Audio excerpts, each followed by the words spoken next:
Welcome, Cigar Underground Network members. I know I've put the little video together just specifically to go through both the internet legislation and the plain packaging legislation, which I know has concerned so many of you. Let's go through the dates first. The internet legislation is scheduled to come in September 4, from what I understand, and the plain packaging legislation December 1.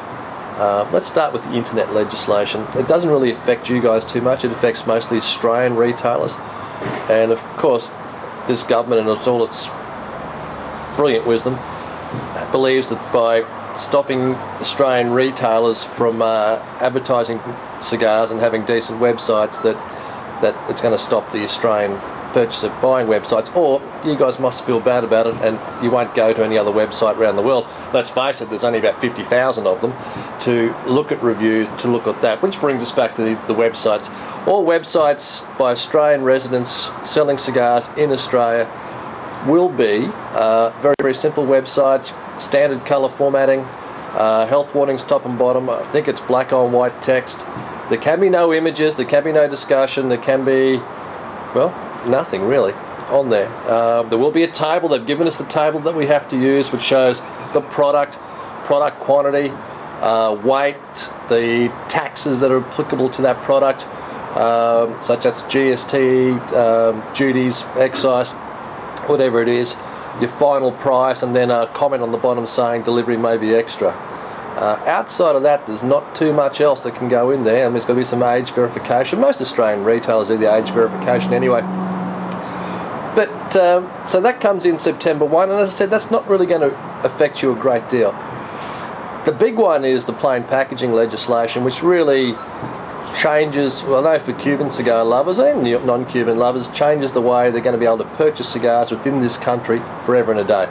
And you'll start to see this legislation, or the product coming in, or plain package coming in, from possibly about late September, early October, because it's almost impossible for retail or for distributors of Cuban cigars and non-Cuban cigars in this country to just change over in one day. That'd be December 1. So, you know, you really only have a couple of months left to buy non-plain package stock in Australia from an Australian retailer. Non-plain pack or plain package is really that. You take the worst scenario that the government could think of, and you've got it, guys. There are no more gorgeous tubes. There's no more bands. There are bands, but they're all a matte green with Monte Cristo 2 written on it, or Cohiba Esplendida written on it. There are no inserts in the boxes, there's no descriptions. All the beautiful artwork, which can go back hundreds of years, has been wiped off the park. So distributors are forced to effectively repackage the cigars, put on bands in a plain format. The boxes are covered with health labels, etc. I think they're a beautiful matte green sort of box as well, and they'll be into the market at the end of this year.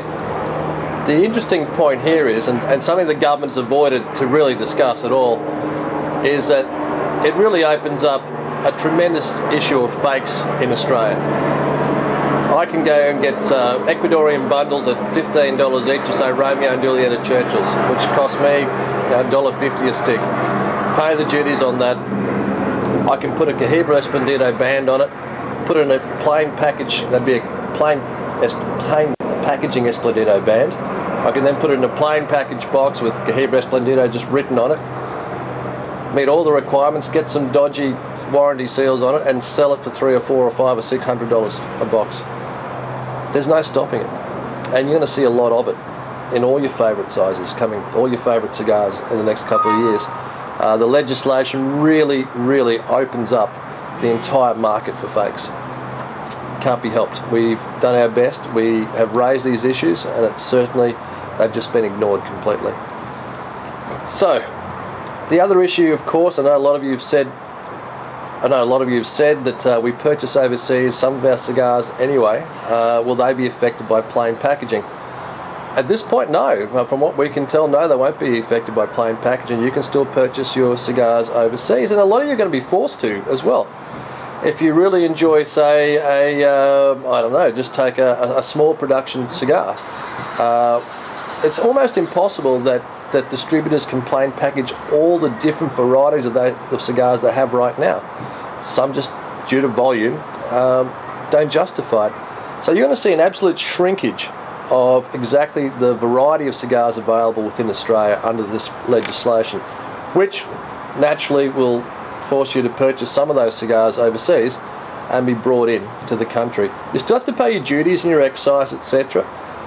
When you bring them in, but at this point in time, there is no barrier to you doing so. I know a lot of you guys have said, well, where can I buy these cigars overseas, Rob? There's plenty of guys out there who aren't selling genuine product. Just drop me a line and I'll give you the names of some very, very good friends who can look after you overseas, who sell legitimate product and ship to Australia. But that is effectively where the government has left us. I think most Australian retailers are really going to struggle in relation to this. I think you'll need to have a very good relationship with your retailers to ensure you're not buying fake product. As a community, we need to band together. We need to sit tight. We need to ride this out and see exactly what the next 6 to 12 months are going to bring. It's also very important we have a smile on our faces, that we keep a stiff upper lip, always charge our glass, have a cigar, get together at our events all around the country. We'll get through it, and we'll make sure this community stays stronger, gets bigger, and has a hell of a time on the way through. If you have any questions at all, you'll have my email address out there. Drop me a line. I'll speak to you soon. Take care.